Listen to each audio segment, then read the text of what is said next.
नमस्ते दोस्तों, स्वागत है आपका इग्नू स्मार्ट एग्जाम प्रेप में। आज की यह वीडियो आपके BGDG 172 के एग्ज़ाम की तैयारी के लिए एक महा मैराथन होने वाली है। आज हम एक ही वीडियो में पूरे पाठ्यक्रम से 12 सबसे महत्वपूर्ण प्रश्न डिस्कस करेंगे जो आपके जून 2026 के एग्ज़ाम में आने की सबसे ज़्यादा संभावना रखते हैं।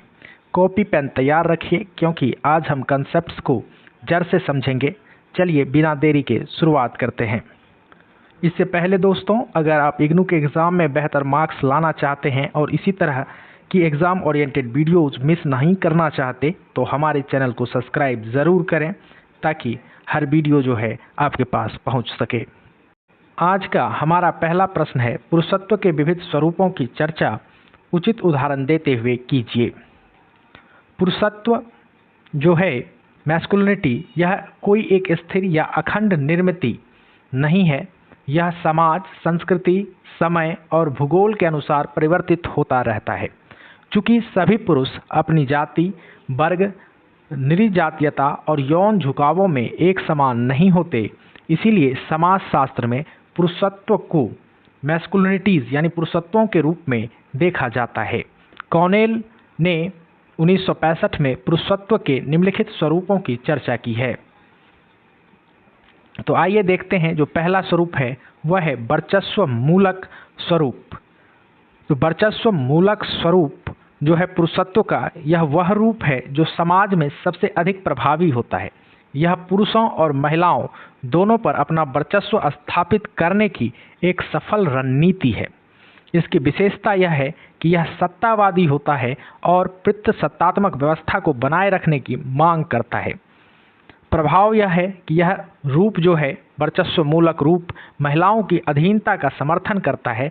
हालांकि यह सबसे प्रभावशाली है, लेकिन वास्तविक जीवन में बहुत कम पुरुष ही इस आदर्श तक पहुंच पाते हैं। दूसरा जो पुरुषत्व का रूप है वह है अधिभावी पुरुषत्व। अधिभावी पुरुषत्व का संबंध पुरुषों के बीच मौजूद श्रेणीबद्ध यानी कि हायरार्किकल संबंधों से है। पुरुषों के बीच पदानुक्रम यहाँ पर पाया जाता है। जैसे कई पुरुष होते हैं, जैसे कि समलैंगिक पुरुष, तो वर्चस्व मूलक पुरुषत्व के मानदंडों को पूरा नहीं कर पाने के कारण समाज में अधीनस्थ माने जाते हैं। इनका जो है बहिष्कार किया जाता है। जो अधिभावी पुरुषत्व वाले होते हैं इनका बहिष्कार होता है। इन्हें कार्यस्थल और सार्वजनिक स्थानों पर भेदभाव, उपहास और बहिष्कार का सामना करना पड़ता है। उदाहरण के लिए, जो पुरुष मर्दाना गुणों जैसे कि आक्रामकता का प्रदर्शन नहीं कर पाते, उन्हें अक्सर कायर, माँ का लाडला या स्त्री जैसे अपशब्दों से संबोधित किया जाता है। पुरुषत्व का जो तीसरा रूप है वह है सहभागिता मूलक पुरुषत्व यानी पार्टिसिपेटरी मैस्कुलिनिटी। यद्यपि वर्चस्व मूलक पुरुषत्व को अमल में लाने वाले पुरुषों की संख्या बहुत कम होती है, फिर भी समाज के अन्य पुरुष इससे लाभान्वित होते हैं। तो सहभागिता मूलक पुरुषत्व का लाभ क्या है? इसे मेल ओवर बोनस मिलता है। उन्हें स्वयं आक्रामक होने की आवश्यकता नहीं होती, क्योंकि समाज में महिलाओं की व्यापक अधीनता उन्हें स्वतः ही कुछ विशेषाधिकार और लाभ प्रदान कर देती हैं। तो ये जो सहभागिता मूलक पुरुषत्व है, इसकी भूमिका ये है कि ये पुरुष वर्चस्व मूलक पितृसत्तात्मक ढांचे को चुनौती नहीं देते, बल्कि उसका परोक्ष रूप से जो है समर्थन करते हैं।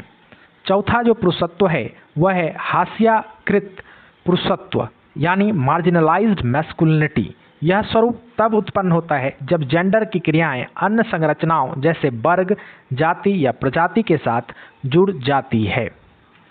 तो सामाजिक स्थिति जो है इसमें प्रभावशाली और अधीनस्थ वर्ग यानी जातियों के बीच संबंध मूलक स्थिति यानी रिलेशनल सिचुएशन को यह दिखाती है। और यहाँ पर इस पुरुषत्व में श्रमिक वर्ग, दलित या अन्य वंचित समुदाय के पुरुषों का पुरुषत्व उच्च वर्ग के पुरुषों के पुरुषत्व से भिन्न होता है और अक्सर मुख्य धारा के मानदंडों द्वारा हाशिए पर धकेल दिया जाता है।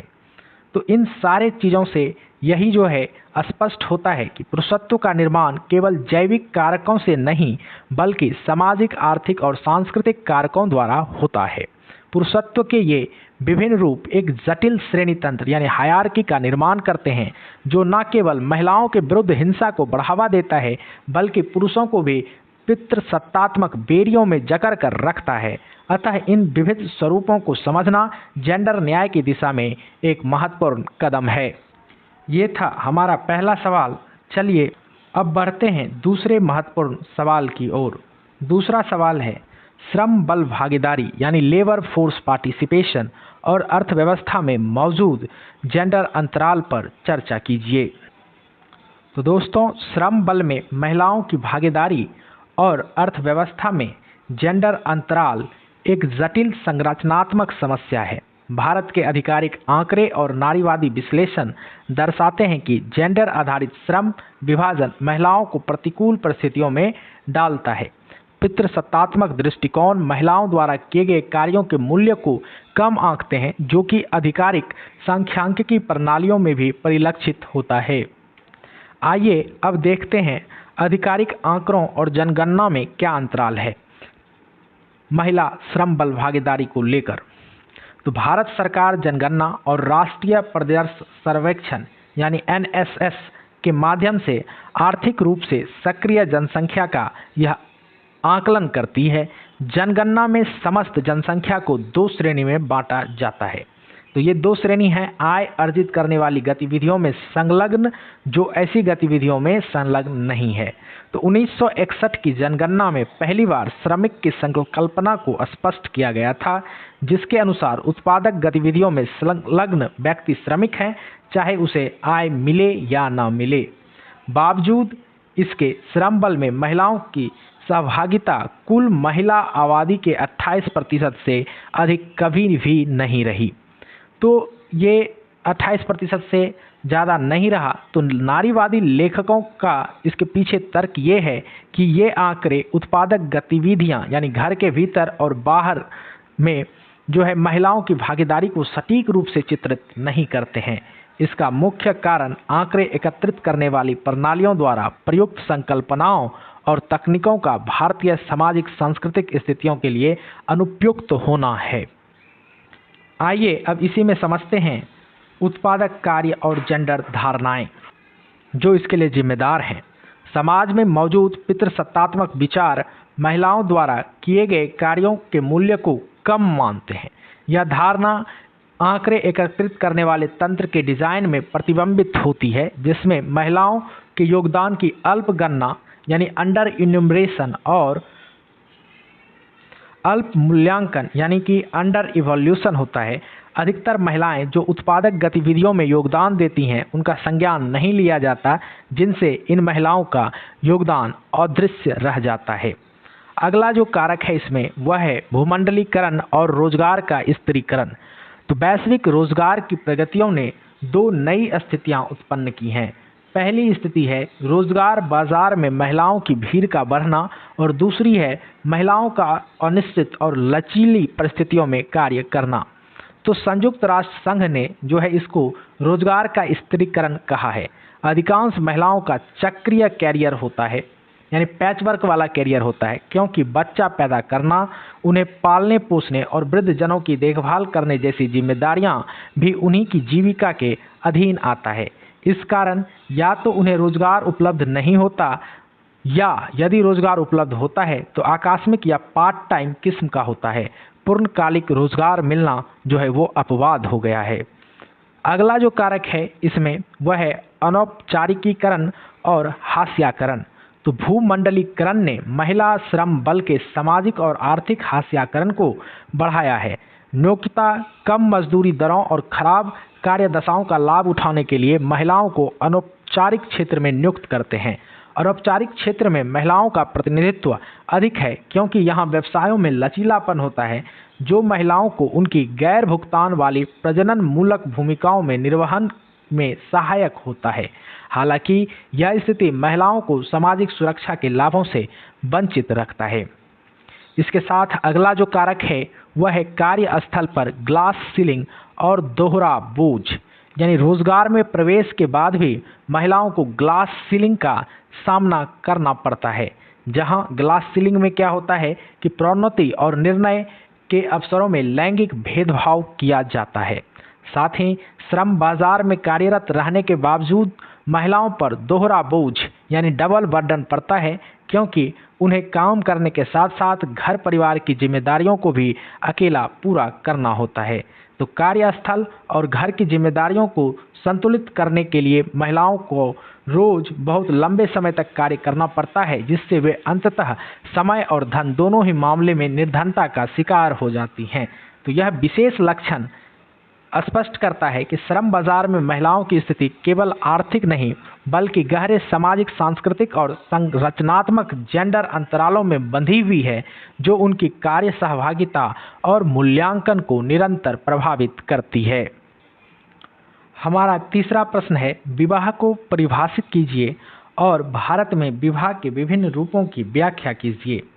तो आइए अब चर्चा करते हैं विवाह की परिभाषा और भारत में इसके विविध रूपों को बारे में। तो विवाह को जो है समाज शास्त्रीय दृष्टिकोण से एक अत्यंत महत्वपूर्ण सामाजिक संस्था माना जाता है। विवाह केवल दो व्यक्तियों का मिलन नहीं बल्कि सामाजिक, आर्थिक और कानूनी रूप से मान्य एक व्यवस्था है जो परिवार के गठन का आधार बनती है।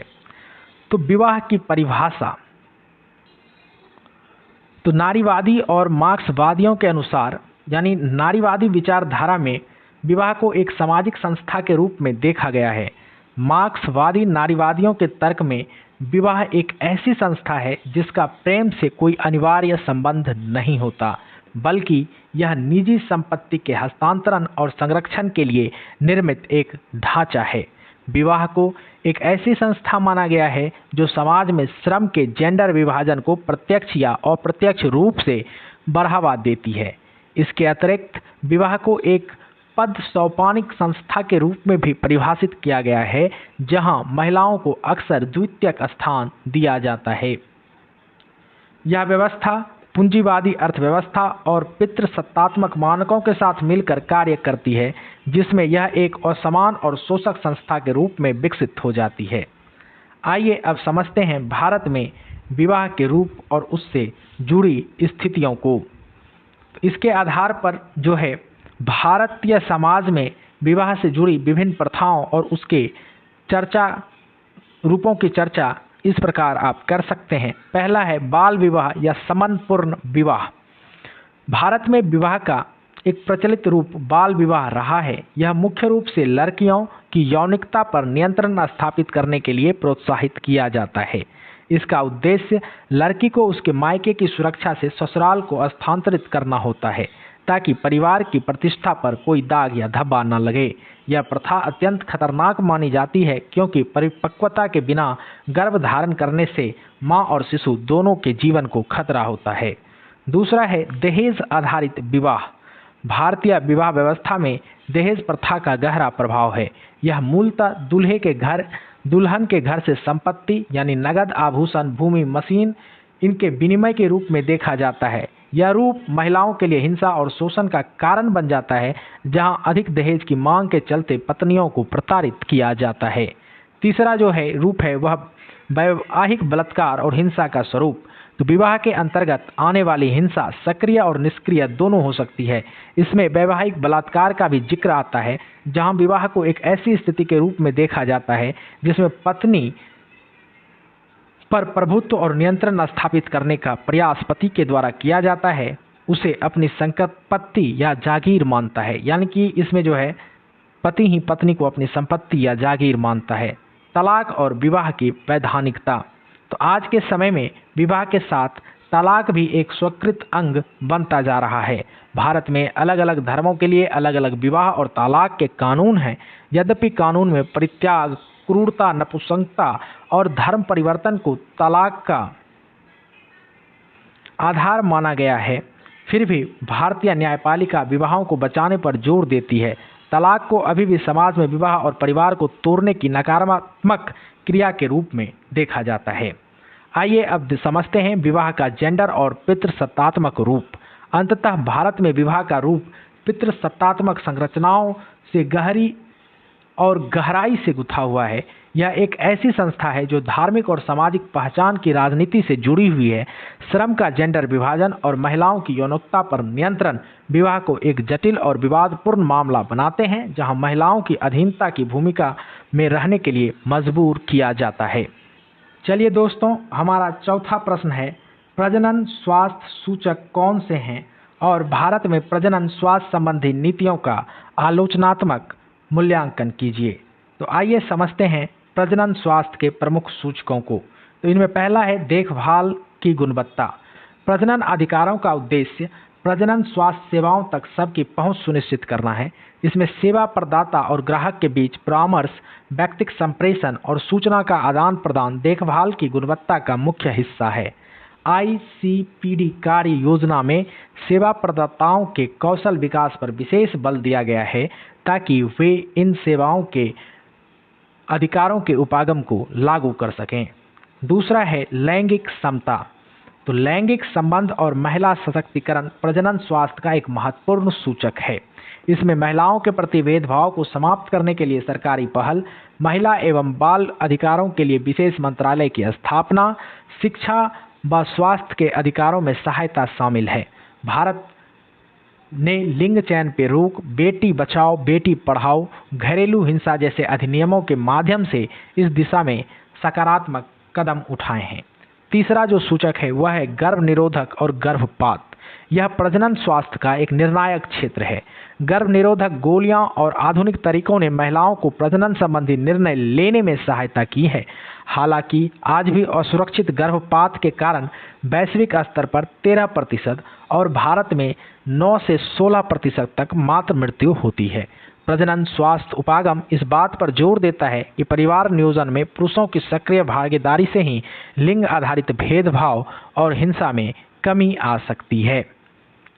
चलिए अगला जो सूचक है वह है मानसिक स्वास्थ्य। तो मानसिक स्वास्थ्य प्रजनन स्वास्थ्य का एक महत्वपूर्ण आयाम है। गर्भावस्था, प्रसव, गरीबी, बाल विवाह और जल्दी गर्भधारण जैसी सामाजिक रीतियां मानसिक स्वास्थ्य के जोखिम को बढ़ाती हैं। इसी के कारण होने वाली जटिलताओं में प्रसव के बाद अत्यधिक रक्तस्राव, संक्रमण और अन्य गंभीर बीमारियां शामिल होती हैं।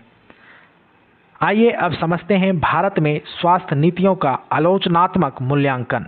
तो भारत की जो 11वीं पंचवर्षीय योजना थी उसने समावेशी विकास को प्राथमिकता दी और मातृत्व मृत्यु दर को कम करने के लिए संसाधन आवंटित किए। राष्ट्रीय स्वास्थ्य मिशन और RCH कार्यक्रम जैसी नीतियों का लक्ष्य हाशिए पर मौजूद महिलाओं तक स्वास्थ्य सेवाएं पहुंचाना है। हालांकि इन नीतियों के कार्यान्वयन में कई चुनौतियां बनी हुई हैं। इनमें जैसे सामाजिक सांस्कृतिक बाधाएं हैं। अक्सर स्वास्थ्य कार्यक्रम समाज की सामाजिक, सांस्कृतिक और आर्थिक वास्तविकताओं के अनुरूप नहीं हो पाते, जिससे स्वास्थ्य सेवा प्रदाता और उपभोक्ता दोनों के लिए इसे लागू करना जटिल हो जाता है। दूसरा बात है यहाँ अवधारणाओं की समझ का अभाव, यानी जो है महिलाओं के अधिकार के रूप में प्रजनन स्वास्थ्य को देखने की समझ का अभाव है। नीति निर्माताओं और स्वास्थ्य कर्मियों में यह अवधारणा अक्सर असहजता पैदा करती है। जमीनी स्तर पर अधिकार और स्वास्थ्य जैसे शब्दों को अभी भी जटिल ही माना जाता है। अगला जो है वह है जनसंख्या लक्ष्यों का दबाव। RCH नीति के बावजूद सरकारी तंत्र अक्सर परिवार नियोजन के लक्ष्यों को प्राप्त करने पर अत्यधिक प्रतिबद्ध रहता है, जिसके कारण कई बार व्यक्तिगत अधिकारों की अनदेखी हो जाती है और एकीकरण की कमी भी यहाँ देखी जाती है। बाल स्वास्थ्य को महिलाओं के प्रजनन स्वास्थ्य के साथ जोड़ देने से महिलाओं की अपनी स्वतंत्र मातृत्व भूमिका और जिम्मेदारी संबंधी मुद्दों को सुलझाना कठिन हो गया है। साथ ही एकीकृत नीति होने के बावजूद क्रियान्वयन स्तर पर यह स्पष्ट नहीं है कि सभी उपभोक्ताओं को कैसे अधिकार आधारित सेवाएं उपलब्ध कराई जाएं। चलिए अब हमारा 5वां प्रश्न है, जेंडर आधारित हिंसा को परिभाषित कीजिए और भारत में जेंडर आधारित हिंसा के रूपों पर चर्चा कीजिए। तो आइए पहले समझते हैं जेंडर आधारित हिंसा, जेंडर बेस्ड वायलेंस की परिभाषा। तो जेंडर आधारित हिंसा उस हिंसा को समझने के लिए प्रयुक्त पद है जो किसी व्यक्ति या व्यक्तियों के समूह को उनके जेंडर के आधार पर चिन्हित करके की जाती है। इसमें ऐसे कार्य शामिल हैं जिनके परिणामस्वरूप शारीरिक, यौन या मनोवैज्ञानिक क्षति होती है या हो सकती है। इन कार्यों में धमकी देना, बल प्रयोग, इच्छा शक्ति को मनमाने ढंग से रोकना शामिल है। यह हिंसा परिवार शांति के समय या संघर्ष के दौरान समुदाय में कहीं भी हो सकती है। इसे परिवार के सदस्यों, परिचितों, अजनबियों या जीवन साथियों द्वारा अंजाम दिया जा सकता है। यद्यपि हिंसा सभी के लिए दुखद अनुभव है, लेकिन जेंडर आधारित हिंसा मुख्य रूप से पुरुषों द्वारा महिलाओं और लड़कियों पर उनके जेंडर के आधार पर की जाती है। यह महिलाओं के शरीर पर उनके नियंत्रण यानी स्वच्छंदता को प्रभावित करती है। यह हिंसा सामाजिक, आर्थिक, सांस्कृतिक और संस्थागत असमानताओं के कारण और अधिक गंभीर हो जाती है। यह महिलाओं और पुरुषों के बीच असमानता को दर्शाती है और पीड़ितों को यानी जो घरेलू जेंडर बेस्ड वायलेंस के पीड़ित हैं उनके स्वास्थ्य, गरिमा, सुरक्षा और स्वतंत्रता से समझौता करती है। आइए अब समझते हैं भारत में जेंडर आधारित हिंसा के रूप को। संयुक्त राष्ट्र की 1994 की रिपोर्ट के अनुसार भारत में जेंडर आधारित हिंसा के विभिन्न रूपों को 3 श्रेणियों में विभाजित किया जाता है। पहला जो है वह है परिवार में होने वाली हिंसा। इसमें घरेलू हिंसा, घर के भीतर बच्चों के साथ यौन दुर्व्यवहार, दहेज के कारण होने वाली हिंसा, पारिवारिक बलात्कार या सम्मान के नाम पर होने वाले अपराध शामिल हैं। इसके अलावा कन्या भ्रूण हत्या, लिंग आधारित गर्भपात, महिलाओं के यौन शोषण की प्रथाएं भी इसमें आती हैं। यह सब पितृसत्तात्मक नियंत्रण और परिवार या समुदाय की इज्जत के नाम पर उचित ठहराया जाता है। दूसरा है समुदाय में होने वाली हिंसा। कार्यस्थल और अन्य सार्वजनिक स्थानों पर होने वाली हिंसा इसमें प्रमुख है। इसके रूपों में बलात्कार, यौन उत्पीड़न, डायन बताकर प्रताड़ित करना, सती प्रथा, सम्मान के नाम पर अपराध, महिलाओं और बच्चों की तस्करी यानी अवैध व्यापार, जबरन वेश्यावृत्ति और दलित या आदिवासी महिलाओं के विरुद्ध होने वाली हिंसा भी शामिल है। और जो तीसरा यहाँ पर रूप है वह है सत्ता के अभिकर्ताओं द्वारा की जाने वाली हिंसा। इस श्रेणी में हिरासत में होने वाले बलात्कार, उत्पीड़न और हत्या शामिल हैं। युद्ध की स्थितियों में की जाने वाली हिंसा, प्रवासी महिला कर्मियों, शरणार्थियों और विस्थापितों के विरुद्ध होने वाली हिंसा भी इसी का हिस्सा है। आइए अब समझते हैं हिंसा के प्रमुख प्रकार और उनके अध्ययन के बारे में। तो भारत में इन हिंसाओं के कुछ प्रकार जो है निम्नलिखित हैं। पहला है यौन अपराध यानी कार्यस्थल पर बलात्कार, छेड़खानी और यौन उत्पीड़न जिसके माध्यम से पुरुषों का महिलाओं पर नियंत्रण स्थापित करने का प्रयास किया जाता है। दूसरा है दहेज के कारण मृत्यु और उत्पीड़न, दहेज न मिलने पर प्रार्थना और हत्या जैसे मामले जिसमें भारतीय दंड संहिता की धारा 498A और 304B के तहत दंड का भी प्रावधान है। अगला है घरेलू हिंसा। NFHS national family health survey 3 के आंकड़ों के अनुसार भारत में महिलाओं ने अपने वैवाहिक जीवन में बड़े स्तर पर शारीरिक, यौन और भावनात्मक हिंसा का सामना किया है। अगला जो रूप है वह है मानव तस्करी। महिलाओं और लड़कियों को दूसरे देशों में तस्करी करके भेजना और उन्हें जबरन गुलामी या विवाह के लिए मजबूर करना, ये भी एक बड़ी समस्या है। अगला है तेजाब या एसिड फेंकना। किशोरियों और महिलाओं पर तेजाब फेंकने की घटनाएं मीडिया में लगातार बनी हुई हैं, जिसे अब भारतीय दंड संहिता की धारा 326A और B के तहत विशेष अपराध माना गया है। और अगला जो जेंडर बेस्ड हिंसा का रूप है वह है सम्मान के कारण अपराध। अपनी मर्जी से विवाह करने वाले जोड़ों को निशाना बनाना, जिसे समाज अक्सर इज्जत की संस्कृति के नाम पर सही ठहराता है। और जो अगला रूप है इसका वह है कन्या भ्रूण हत्या यानी घटता लिंगानुपात और लिंग प्रशिक्षण या परीक्षण जैसी कुप्रथाएं जो पितृसत्तात्मक समाज में महिलाओं की निम्न सामाजिक स्तर को दर्शाती है। तो दोस्तों ये सब जो हैं भारत में जेंडर आधारित हिंसा के रूप मौजूद हैं। तो दोस्तों अभी तक हमने जो है 5 सवाल देख लिए हैं। अगर हमारा समझाने का तरीका पसंद आ रहा है तो वीडियो को एक बार लाइक कीजिएगा और अपने स्टडी ग्रुप में शेयर ज़रूर कीजिएगा।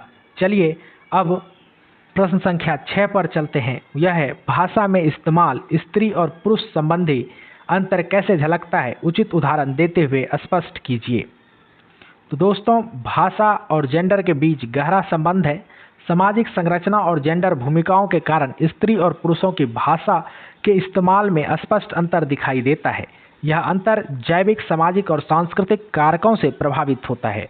जैविक कारकों के अंतर्गत स्त्री और पुरुष की आवाज़ की आवृत्ति, स्वर विज्ञान में अंतर होता है। पुरुषों की तुलना में स्त्रियों की आवाज़ धीमी होती है और उनकी आवाज़ की आवृत्ति जो है लगभग दोगुनी होती है। स्वर विज्ञान के दृष्टिकोण से स्त्रियां शब्द का उच्चारण पुरुष की तुलना में अधिक कोमलता और स्पष्टता के साथ करती है। उदाहरण के लिए अंग्रेजी में जो ING शब्द है, इसका पूरा उच्चारण करने में स्त्रियां अधिक सजग रहती हैं, जबकि पुरुष अक्सर अनौपचारिकता के कारण इसे संक्षिप्त कर देते हैं। इसके साथ साथ सांस्कृतिक दृष्टिकोण में भी भाषा के प्रयोग में भिन्नता पाई जाती है। स्त्रियों के बातचीत का मुख्य उद्देश्य मित्रता, निष्ठा और समानता जैसे मूल्यों को बनाए रखना होता है। इसके विपरीत पुरुष बातचीत के माध्यम से सत्ता, नियंत्रण और अपना प्रभुत्व सिद्ध करने का प्रयास करते हैं। पुरुष अक्सर बड़े समूहों में कार्य करना और प्रतिनिधित्व पसंद करते हैं, जबकि स्त्रियां छोटे समूहों में अधिक संवाद करती हैं। इनके साथ साथ शब्दावली में भी जो है लैंगिक अंतर को 5 प्रमुख रूपों में देखा जा सकता है। पहला जो रूप है वह है रंग सूचक शब्दों का प्रयोग महिलाएं अधिक करती हैं, जैसे नीली, चमेली या आसमानी, जबकि पुरुष ऐसे शब्दों के प्रयोग से बचते हैं। दूसरा है विशेषणों का प्रयोग स्त्रियां अपनी भावनाओं को प्रकट करने के लिए अधिक करती हैं, जैसे बहुत स्वादिष्ट या अत्यंत आकर्षक, जबकि पुरुष अधिक तटस्थ भाषा का जो है उपयोग करता है। तीसरा जो है वह है क्रिया विशेषणों का भी प्रयोग जो है स्त्रियां अधिक करती हैं, जैसे बहुत अच्छा या खूबसूरत, जबकि पुरुष पक्का या ज़्यादा जैसे शब्दों को प्राथमिकता देते हैं। चौथा जो इसका रूप है वह है गाली या अश्लील भाषा के प्रयोग में भी स्त्रियां सामाजिक मर्यादा का अधिक ध्यान रखती हैं।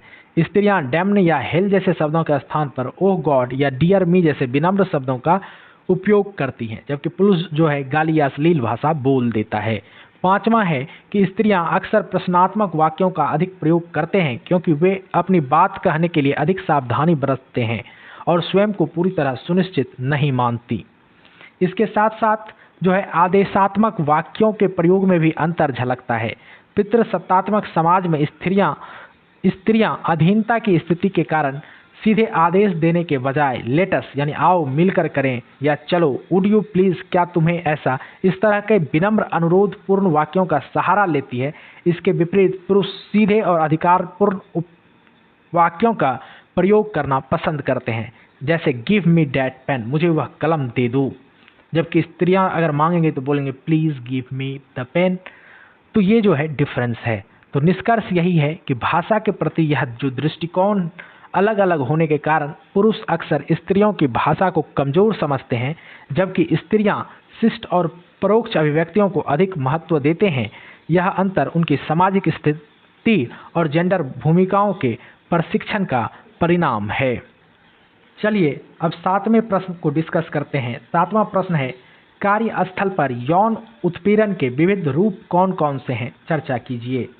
तो कार्यस्थल पर यौन उत्पीड़न न केवल एक गंभीर सामाजिक समस्या है, बल्कि यह महिलाओं के सुरक्षित वातावरण में कार्य करने के मौलिक अधिकार का भी उल्लंघन है। तो ये जो प्रस्तुत इकाई है ये आपका इकाई 8 है। इसके स्तर पर जो है कार्यस्थल पर यौन उत्पीड़न के विविध रूपों की विस्तृत व्याख्या जो है वो इस प्रकार है। तो पहले हम इंट्रोडक्शन में इतना लिखने के बाद यौन उत्पीड़न की परिभाषा बताएंगे।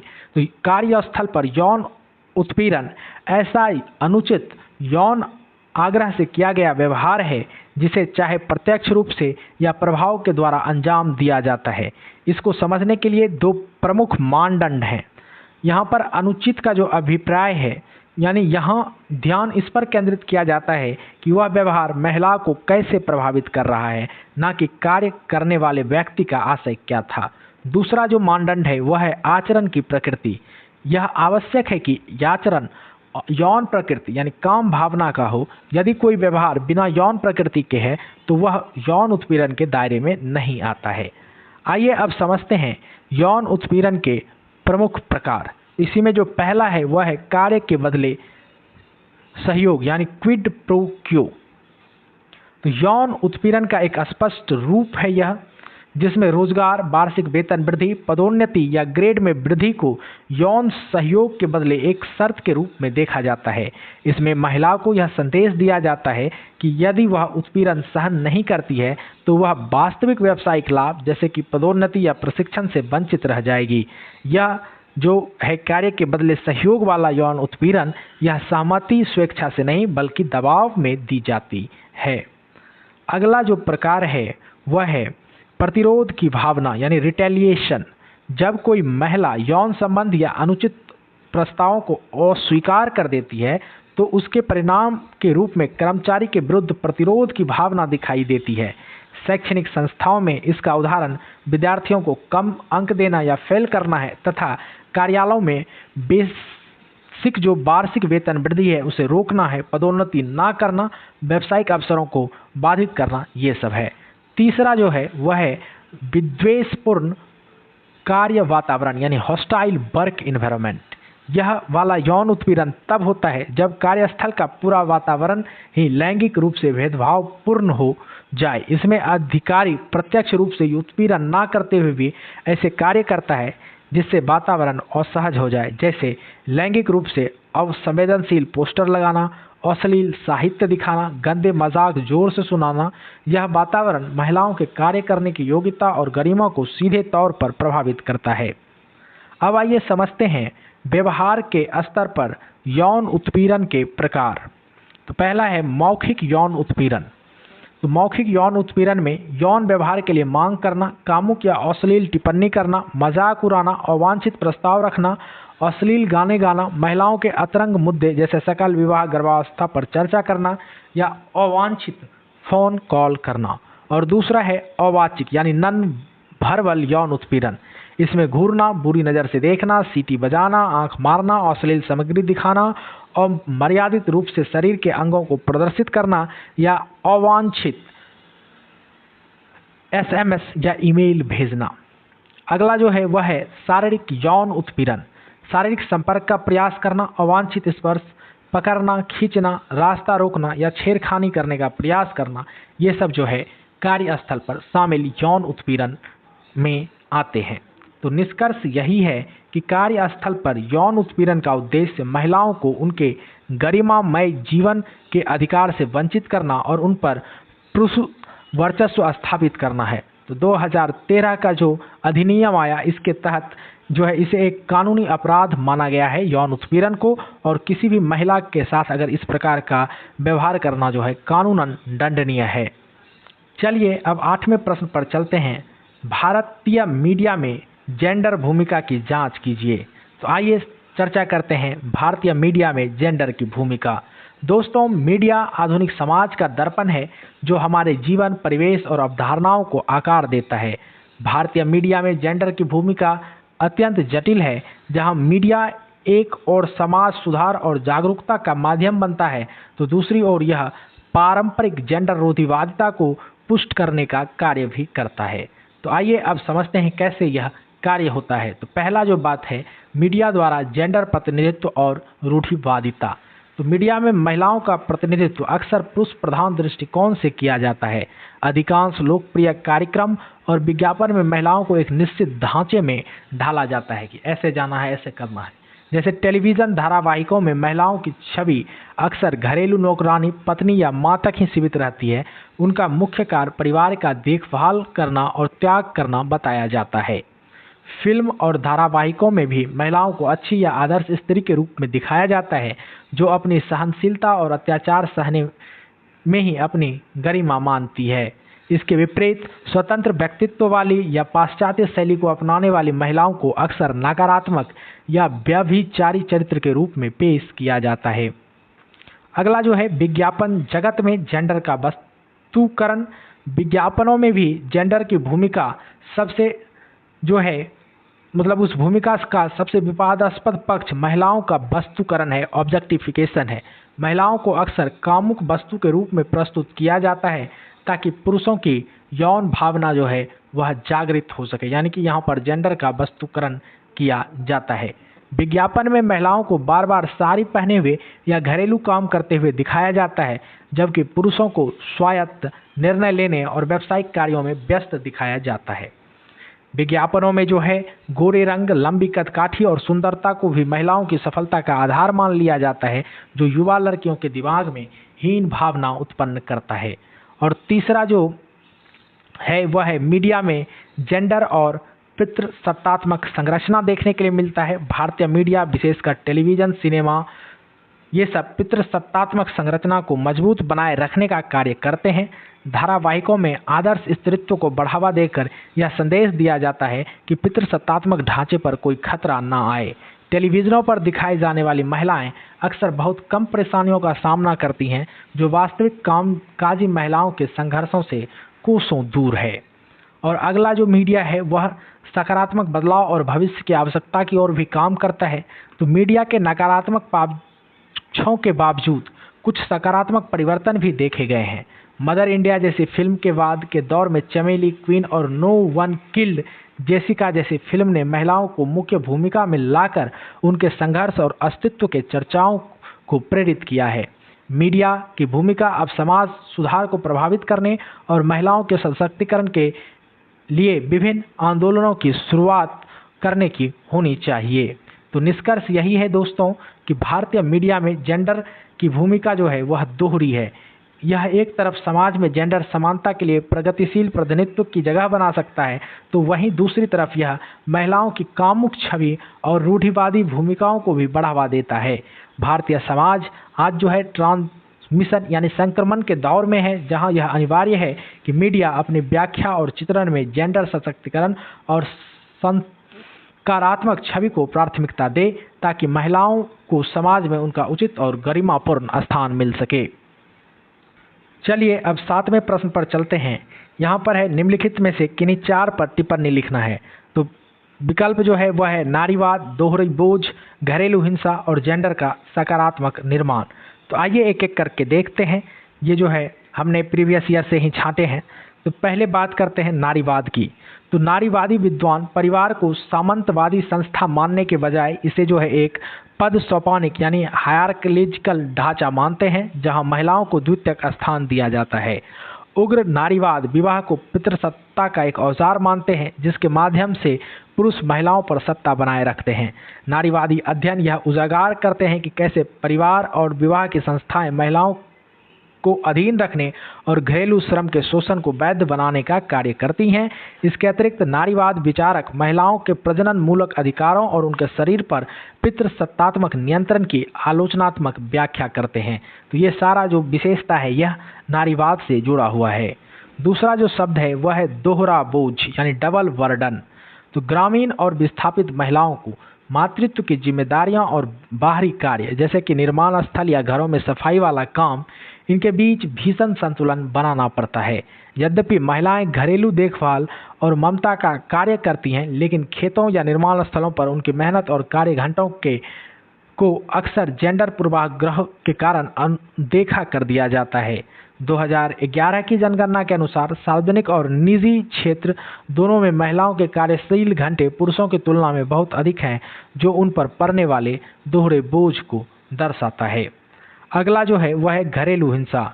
विवाह के भीतर होने वाली हिंसा शारीरिक, यौनिक और मनोवैज्ञानिक हो सकती है, जो सक्रिय या निष्क्रिय दोनों रूप में व्याप्त है।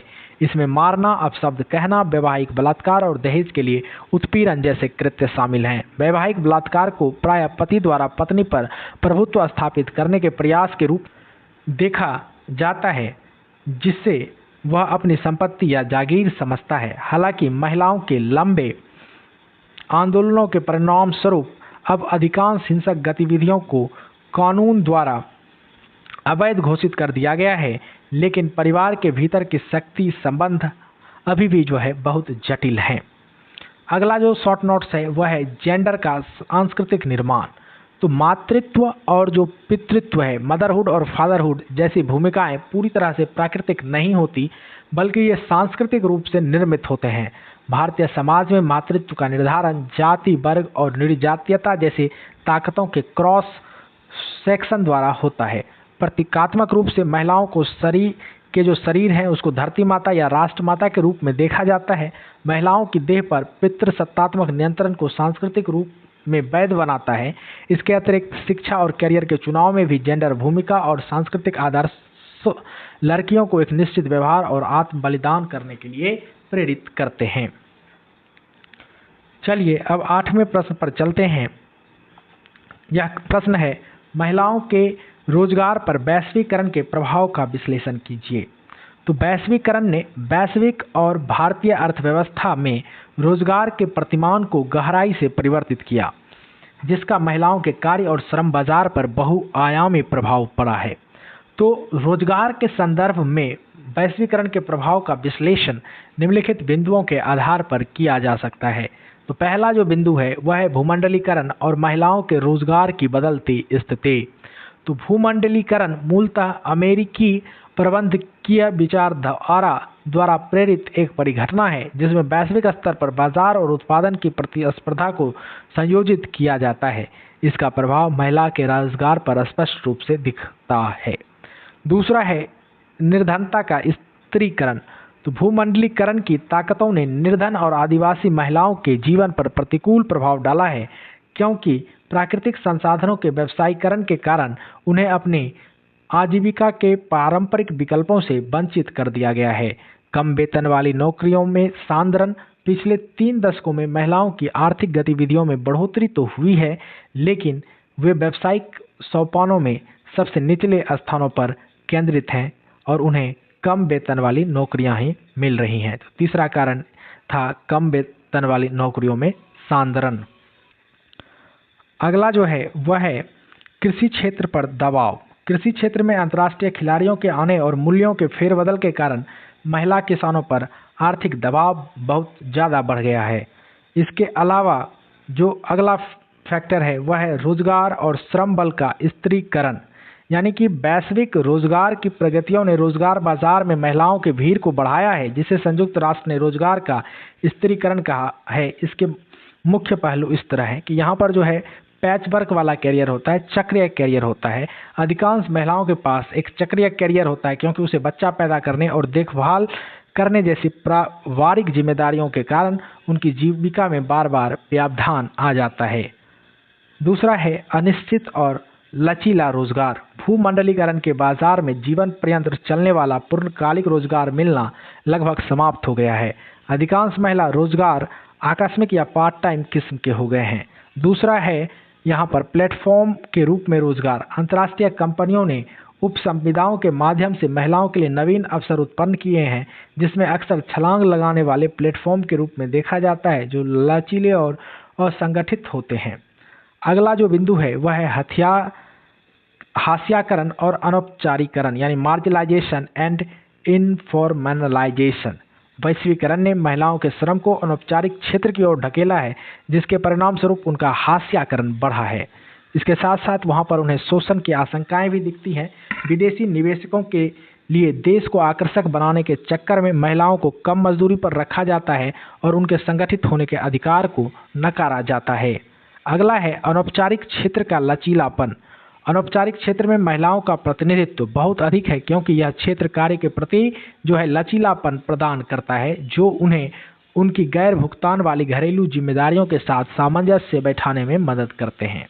अगला जो कारण है वह है नियोक्ता द्वारा शोषण, यानी नियोक्ता जो है महिलाओं पर समाज द्वारा थोपी गई देखभाल संबंधी उम्मीदों का लाभ उठाते हैं, जिससे वे अपने मुनाफे को अधिकाधिक बढ़ाते हैं। इसके साथ साथ सामाजिक सुरक्षा और असुरक्षित कार्य ये भी जो है महिलाओं के वैश्विक रोजगार को प्रभावित करती है। तो वैश्वीकरण के परिणाम स्वरूप कार्य अधिक असुरक्षित हो गया है, क्योंकि नौकरियां औपचारिक और विनियमित प्रतिष्ठानों में खिसक कर छोटे और अनौपचारिक प्रतिष्ठानों की ओर जा रहे हैं। महिला श्रमिक श्रम कानूनों और सामाजिक लाभ की सुरक्षा के दायरे से बाहर होती जा रही हैं। पारिवारिक देखभाल की जिम्मेदारियों के समर्थन के अभाव में महिला श्रमिक समय और धन दोनों के मामले में निर्धनता की ओर बढ़ रही हैं। तो इसका निष्कर्ष यही है कि वैश्वीकरण ने महिलाओं के रोजगार के लिए अवसर तो सृजित किए हैं, लेकिन ये अवसर प्रायः असुरक्षित, कम वेतन वाले और अनौपचारिक हैं, जो महिलाओं के हाशियाकरण को और अधिक तीव्र करते हैं। चलिए अब 9वें प्रश्न पर चलते हैं। यह है संस्था के रूप में परिवार के प्रति नारीवादी दृष्टिकोण का आलोचनात्मक मूल्यांकन कीजिए।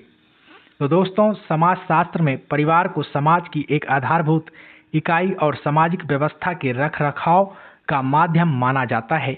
हालांकि नारीवादी विद्वानों ने स्वाभाविक माने जाने वाली संस्था का गहराई से विश्लेषण करते हुए इसे एक शोषक और भेदभावपूर्ण ढांचे के रूप में चिन्हित किया है। तो आइए अब देखते हैं परिवार के प्रति नारीवादी दृष्टिकोण क्या है।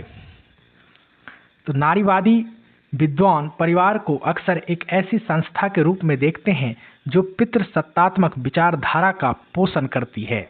नारीवादी विद्वान परिवार को उस पारंपरिक समझ के सिरे से नकारते हैं जो केवल एक समतावादी या समरसतावादी संस्था के रूप में प्रस्तुत करती है। तो नारीवादी दृष्टिकोण के मुख्य बिंदु इस प्रकार हैं। यहाँ पर परिवार को एक पद सोपानिक संस्था माना जाता है।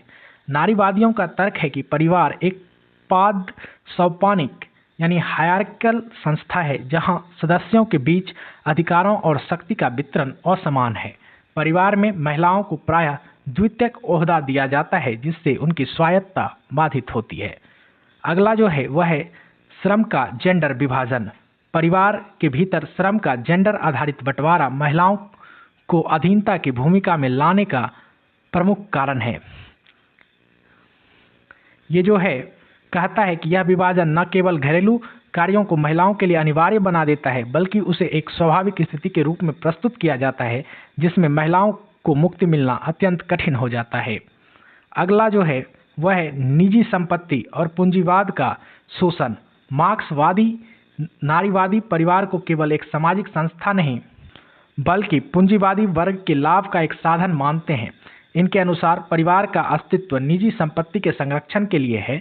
विवाह और परिवार की संरचना पूंजीवादी अर्थव्यवस्था को बनाए रखने में सहायक होती है, जहां घरेलू महिलाओं को घरेलू कार्य बिना किसी वेतन या मान्यता के पूंजीवादी व्यवस्था की सेवा करना है। तो आइए अब इसका आलोचनात्मक मूल्यांकन करते हैं। नारीवादी दृष्टिकोण परिवार की संरचना की कमियों को उजागर करते हुए कई महत्वपूर्ण प्रश्न खड़ा करता है, जैसे कौटुंबिक विचारधारा की भूमिका। यानी नारीवादी अध्ययन यह उजागर करता है कि कैसे कौटुंबिक विचारधारा महिलाओं को अधीन बनाए रखने में उपयोग की जाती है। परिवार के भीतर महिलाओं के अधिकार पर चर्चा करना भारत जैसे देश में बेहद जटिल और विवादपूर्ण है, क्योंकि परिवार की अवधारणा धार्मिक और सामाजिक पहचान की राजनीति के साथ गहराई से जुड़ी हुई है। दूसरा कि परिवार और विवाह में हिंसा का अंतर संबंध यहाँ पर देखने के लिए मिलता है। नारीवादी आलोचना का एक मुख्य बिंदु परिवार के भीतर व्याप्त हिंसा है। विवाह और परिवार के नाम पर महिलाओं के यौनिक, शारीरिक और मनोवैज्ञानिक शोषण को अक्सर सामाजिक सहमति प्राप्त होती है। यह बताता है कि घरेलू हिंसा के रूप जैसे पत्नियों की पिटाई या वैवाहिक बलात्कार परिवार के भीतर शक्ति संबंधों की जटिलता का प्रमाण है। इसके साथ साथ महिलाओं के अधिकारों के हनन का भी यहाँ पर बात किया गया है। तो नारीवादी दृष्टिकोण यह रेखांकित करता है कि परिवार के भीतर विपरीत लिंगी मानकों यानी हेटेरोसेक्सुअल नॉर्म्स के कारण अन्य सदस्यों के अधिकारों का हनन होता है। यह संरचना महिलाओं को अपने सपने, कैरियर और व्यक्तिगत निर्णयों का त्याग करने के लिए विवश करती है, जिससे परिवार की मर्यादा या कर्तव्य का नाम दिया जाता है। तो निष्कर्ष यही है कि परिवार के प्रति नारीवादी दृष्टिकोण यह स्पष्ट करता है कि परिवार केवल प्रेम और सहयोग का स्थान नहीं है, बल्कि एक ऐसी जटिल सामाजिक व्यवस्था है जहां पितृसत्ता, जाति और वर्ग के पूर्वाग्रह महिलाओं के जीवन को परिभाषित और नियंत्रित करते हैं। यह दृष्टिकोण हमें उस परिवार की उस पारंपरिक परिभाषा को पुनः परखने के लिए प्रेरित करता है जो वर्षों से महिलाओं के दमन को न्यायोचित ठहराती है। चलिए अब 10वें प्रश्न पर चलते हैं और देखते हैं हमारा 10वां प्रश्न क्या है। अक्षमता यानी विकलांगता क्या है? अक्षमता संबंधी जेंडर मुद्दे का वर्णन उदाहरण देते हुए कीजिए। साधारण शब्दों में दिव्यांगता मस्तिष्क या शरीर की एक ऐसी दशा या स्थिति है जो व्यक्ति के कार्य करने को प्रभावित करती है और रोजगार की गतिविधियों में भाग लेने की उनकी योग्यता में जो है हस्तक्षेप करती है। तो दिव्यांगता जो है सिर्फ एक चिकित्सीय समस्या नहीं है, बल्कि यह एक सामाजिक समस्या भी है। उदाहरण के लिए यदि किसी महिला के देखने की क्षमता समाप्त हो गई है तो वह उसका अंधापन है, किंतु आसपास का परिवेश उसके कामकाज को कठिन और खतरनाक बना देता है, जिससे वह दिव्यांग बन जाती है। तो दिव्यांगता का मुद्दा चिकित्सीय और सामाजिक दोनों आयामों को समेटे हुए है। तो दिव्यांगता की जो परिभाषा है वह ऐतिहासिक रूप से बदलती रही है। पहले कुछ और रही थी, अब कुछ और है। तो पहले इसे व्यक्ति की शारीरिक और मानसिक सीमा के रूप में देखा जाता था, जो उसे सामान्य समाज में भाग लेने से रोकती थी। अब आधुनिक जो दृष्टिकोण है, इसके अनुसार दिव्यांगता एक सामाजिक मुद्दा है जो भेदभाव और लांछन का परिणाम है। दिव्यांग लोगों को भी वही अपेक्षाएं, आवश्यकताएं तथा इच्छाएं होती हैं जो किसी गैर दिव्यांग व्यक्ति की होती है। तो भारत में दिव्यांग अधिकार अधिनियम 2016 आरपीडब्ल्यू एक्ट 2016 के अंतर्गत 21 प्रकार की दिव्यांगताओं की पहचान की गई है, जो 1995 के अधिनियम में जबकि केवल 7 ही प्रकार की दिव्यांगता थी। तो यानी दिव्यांगता और जो जेंडर है, इसका गहरा संबंध है। दिव्यांग महिलाओं की दुर्दशा दिव्यांग पुरुषों की तुलना में और अधिक होती है। यानी कि अगर पुरुष दिव्यांग है तो चलता है, लेकिन अगर महिला दिव्यांग हो जाती है तो वहाँ पर महिला का दुर्दशा ज़्यादा होता है, क्योंकि पुरुष प्रधान समाज में महिला होने और उसके दिव्यांग होने के कारण उसे जो है दोहरे दमन का सामना करना पड़ता है। दिव्यांग महिलाओं के साथ जो है संबंधित लिंगाभेद का भी अनुभव उन्हें करना पड़ता है, जहां उन्हें दिव्यांगता के साथ साथ लैंगिक भेदभाव भी झेलना पड़ता है। यानी कि देखिए, महिलाओं के लिए यहाँ भी बहुत ज़्यादा परेशानी है। तो सामाजिक दृष्टिकोण से दिव्यांग महिलाओं को गृह निर्मात्री यानी हाउस वाइफ, पत्नी या माँ की भूमिकाओं में असमर्थ माना जाता है। समाज में महिलाओं के लिए एक सुंदर शारीरिक छवि की रूढ़िबद्ध धारणा है, जिस प्रकार दिव्यांग महिला इस पर खरी नहीं उतरती। इसी कारण परिवार ऐसी लड़कियों को छिपा कर रखते हैं और उन्हें शिक्षा और रोजगार जैसे मूलभूत अधिकारों से वंचित कर देते हैं, यानी उन्हें पढ़ाते लिखाते नहीं हैं। इसके साथ जो है उनके विवाह की संभावना दिव्यांग पुरुषों की तुलना में भी कम होती है, क्योंकि उनके क्षमता पर सवाल उठाए जाते हैं। ये इसके साथ साथ जो दिव्यांग महिलाएं हैं वो हिंसा और उत्पीड़न के लिए भी बहुत अधिक सुवेद्य होती हैं। अपनी शारीरिक गतिविधियों में दूसरों पर निर्भर रहने के कारण वे घर और संस्थानों में उत्पीड़न का शिकार बनते हैं। अक्सर उत्पीड़न करने वाले उनकी इस कमजोरी का फायदा उठाते हैं कि वे संचार कौशल के अभाव या अपनी स्थिति के कारण शिकायत नहीं कर पाएंगे। इसके साथ मानसिक या बौद्धिक रूप से दिव्यांग महिलाओं के मामले में उत्पीड़न अक्सर उनके देखभाल करने वाले के द्वारा ही किया जाता है, यानी जो देखभाल करता है वही जो है उत्पीड़न भी करता है। इसके साथ सार्वजनिक परिवहन और बुनियादी सुविधाओं का अभाव भी दिव्यांग महिलाओं के लिए एक बड़ी बाधा है। सड़क की खराब स्थिति और असुरक्षित वातावरण के कारण उनका जो है एक जगह से दूसरे जगह जाना भी मुश्किल हो जाता है। सार्वजनिक शौचालयों की असुविधाजनक बनावट भी उनके लिए एक बड़ी समस्या है, जो उनके स्वास्थ्य और गरिमा को प्रभावित करती है। तो अंत में निष्कर्षतः यही कह सकते हैं कि दिव्यांगता एक सार्वभौमिक मानवीय दशा है। दिव्यांग महिलाओं ने शिक्षा, परिवार, रोजगार और सार्वजनिक जीवन में जिस भेदभाव और हास्यीकरण को झेला है, उन्हें जो है अब समझने की आवश्यकता है। नए अधिकार संबंधी दृष्टिकोण और अंतर्राष्ट्रीय नीतियों ने उन्हें अपनी स्थिति के प्रति अधिक जागरूक बनाया है, लेकिन अभी भी उनके अधिकारों को पूरी तरह से हासिल करने के लिए बहुत कुछ किया जाना बाकी है। चलिए अब 11वें प्रश्न पर चलते हैं। यह प्रश्न है कि जेंडर जो है सामाजिक रूप से निर्मित है। इस कथन का जो है उपयुक्त उदाहरण देकर चर्चा करना है। तो इसका प्रस्तावना आप इस तरह से लिख सकते हैं कि समाजशास्त्र और जेंडर के अध्ययन में जो है यह एक मौलिक अवधारणा है, बेसिक कंसेप्ट है कि लिंग और जेंडर दो अलग अलग चीजें हैं। जहां लिंग एक जैविक यथार्थ है, वहीं जेंडर एक सामाजिक और सांस्कृतिक संरचना है। यह कथन कि जेंडर जो है सामाजिक रूप से निर्मित है, इस बात पर बल देता है कि पुरुष और महिला होने का अर्थ समाज द्वारा निर्धारित किया जाता है, न कि केवल प्रकृति द्वारा। समाज जो है अलग अलग मानदंड, भूमिका और अपेक्षा के माध्यम से यह तय करता है कि एक व्यक्ति को कैसा व्यवहार करना चाहिए। यानी कि पुरुष है तो वो कैसा व्यवहार करेगा, महिला है तो वो कैसी व्यवहार करेगी।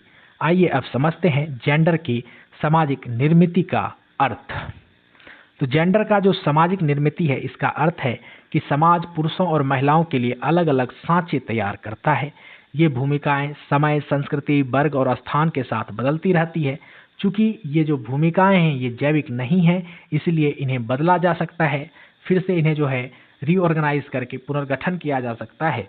समाज, परिवार, शिक्षा, मीडिया, धर्म, इसके माध्यम से लैंगिक भूमिकाओं को व्यक्तियों के भीतर समाजीकरण की प्रक्रिया के द्वारा स्थापित किया जाता है, यानी कि सोशलाइजेशन भी जो है जेंडर के निर्माण में एक इम्पोर्टेंट रोल निभा रहा है। अब आइए उदाहरण के माध्यम से इसको समझते हैं। तो जेंडर की जो सामाजिक निर्मित है इसका इस उदाहरण से बेहतर समझा जा सकता है, जैसे कि कार्य का विभाजन। तो समाज में जो है अपने यहाँ अक्सर यह धारणा रही है कि घर का काम महिलाओं के लिए है और बाहरी काम जो है पुरुषों के लिए है। ऐतिहासिक रूप से इसे प्राकृतिक कहा गया है, लेकिन यह जो है पूरी तरह से क्या है, सामाजिक निर्माण है, समाज का बनाया हुआ यह कंसेप्ट है। खाना बनाना, बच्चों की देखभाल करना, सफाई करना जैविक रूप से महिलाओं का कार्य नहीं है। यदि जेंडर जैविक होता तो दुनिया भर की सभी संस्कृतियों में कार्य का विभाजन एक जैसा होता, लेकिन हम देखते हैं कि विभिन्न समाजों में ये भूमिकाएं अलग अलग है। जैसे फॉरेन कंट्रीज में क्या है कि पुरुष भी बच्चों की देखभाल करते हैं। अब आए व्यवहार और अपेक्षा की बात करें तो लड़कियों को जो है अपने यहाँ अक्सर कोमल, भावुक और आज्ञाकारी होने की सीख दी जाती है, जबकि लड़कों को मजबूत, आक्रामक और तार्किक होने के लिए प्रोत्साहित किया जाता है। यदि कोई लड़का रोता है तो उसे कहा जाता है कि लड़कियां नहीं रोती। यह दर्शाता है कि भावना व्यक्त करने के अधिकार भी जेंडर के आधार पर समाज द्वारा नियंत्रित किया जा रहा है। तो यह उदाहरण यह स्पष्ट करता है कि ये व्यवहार के ये नियम प्रकृति द्वारा नहीं बल्कि समाज द्वारा बनाए गए हैं। इसके अलावा जो पहनावा और शारीरिक अभिव्यक्ति है यह भी बहुत हद तक जो है समाज ही बनाता है। कपड़ों का चुनाव भी जो है जेंडर के सामाजिक निर्माण का हिस्सा है। गुलाबी रंग को लड़कियों के लिए और नीला रंग लड़कों के लिए निर्धारित करना यह भी जो है पूरी तरह से एक सामाजिक प्रचलन है और यह जो है समाज के द्वारा ही किया जाता है। किसी भी जैविक आधार पर यह प्रूफ नहीं किया गया है कि एक विशेष रंग एक विशिष्ट जेंडर के लिए ही बना है। तो ये क्या है, सिंबॉलिक स्टैंडर्ड्स हैं, यानी प्रतीकात्मक मानक हैं जो कि जेंडर की सीमाओं को सुदृढ़ करते हैं। इसके साथ साथ जो सामाजिक निर्मित है इसका प्रभाव क्या होता है, तो ये पितृसत्ता और शक्ति को बढ़ाती है। यानी जेंडर का यह जो निर्माण है यह केवल अंतर पैदा करने तक सीमित नहीं है बल्कि शक्ति के समीकरण को भी तय करती है। पितृसत्तात्मक समाज में जेंडर के आधार पर जो है पुरुषों को श्रेष्ठ और महिलाओं को अधीनस्थ स्थान दिया गया है। उन्हें ऐसा माना जाता है कि महिलाएं जो हैं वो इन्फीरियर यानी अधीनस्थ होती हैं। जब हम कहते हैं कि जेंडर जो है समाज द्वारा बनाया जाता है तो हम यह भी कहते हैं कि समाज ने महिलाओं के प्रति जो है भेदभाव और असमानता की संरचना बनाई है, जैसे कि अपने समाज में शिक्षा, इसके साथ साथ संपत्ति का अधिकार और निर्णय लेने की क्षमता में जो है महिलाओं को कमतर आंकना, यह भी एक सामाजिक निर्मित ढांचा है। तो इन पूरे मामलों के बाद हम निष्कर्षतः यह कह सकते हैं कि यह कहना हमारे लिए पूरी तरह से सही है कि जेंडर जो है सामाजिक रूप से निर्मित है, इसका निर्माण किया जाता है। यह हमारे जन्म के समय से ही हमारे चारों ओर बुना जाने वाला एक जाल है जो यह तय करता है कि हम क्या पहनेंगे, हम कौन सा काम करेंगे, हमारी इच्छा और आकांक्षा क्या होगी। चूंकि जेंडर एक सामाजिक निर्माण नहीं सामाजिक निर्माण है, इसीलिए यह स्थिर नहीं है। जैसे जैसे समाज विकसित होता है, शिक्षा का प्रसार होता है, रूढ़ियाँ टूटती हैं, वैसे वैसे जेंडर की परिभाषाएं भी बदलती रहती हैं। इसे समझने का अर्थ है उस असमानता को चुनौती देना जो सदियों से प्रकृति के नाम पर महिलाओं पर थोपी जा रही है। आइए अब जो है आखिरी प्रश्न के ऊपर चर्चा करते हैं कि संस्कृति समाज के संबंध में जेंडर की रचना का वर्णन जो है उचित उदाहरण देते हुए करना है।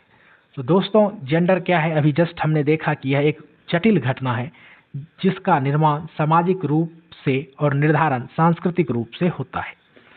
संस्कृति को संबंधों के एक ऐसे जाल के रूप में वर्णित किया जाता है जो किसी विशेष समुदाय या समूह के जीवन के प्रतिमान को, उनका जो मानक है उसको एक अर्थ प्रदान करता है। संस्कृति जीवन में लगभग सभी पहलुओं को जो है समावेश करती है, जिसमें उत्पादन के संगठन, परिवार और अन्य संस्थाओं की संरचना, समाज की विचारधाराएं, मानवीय प्रतिमान, अर्थव्यवस्थाओं या संबंधों की प्रकृति शामिल होती है। तो जेंडर की निर्मित जो है सांस्कृतिक समाजीकरण के संदर्भ में पुरुष और स्त्रीत्व के निर्मित की यानी उसके निर्माण की बात करती है। तो जेंडर की जो निर्मित है यानी कि जेंडर का जो रचना है, इसको संस्कृति के संदर्भ में हम इन बिंदुओं से समझ सकते हैं। तो पहला जो बिंदु है, जेंडर की निर्मित के तंत्र को सहारा देती है, यानी जेंडर के निर्माण को जो है तंत्र सहारा देता है। यानी जेंडर की श्रेणियां में तो कभी निष्पक्ष होती है और ना ही समान।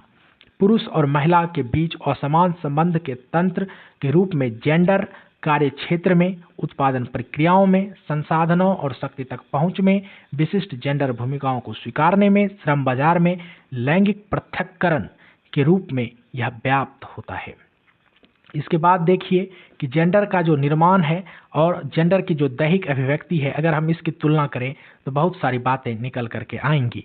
तो नारीवादी मनोवैज्ञानिक मुखालफत करते हैं, वो इस बात से एग्री नहीं करते कि जेंडर को अनन्य रूप से सांस्कृतिक मार्के या राजनीतिक निर्माण के तौर पर नहीं देखा जा सकता। जेंडर एक निर्देशात्मक यानी पर्सपेक्टिव निर्मित उन छवियों को बताती है जो सामाजिक, ऐतिहासिक और सांस्कृतिक रूप से निर्धारित की जाती है।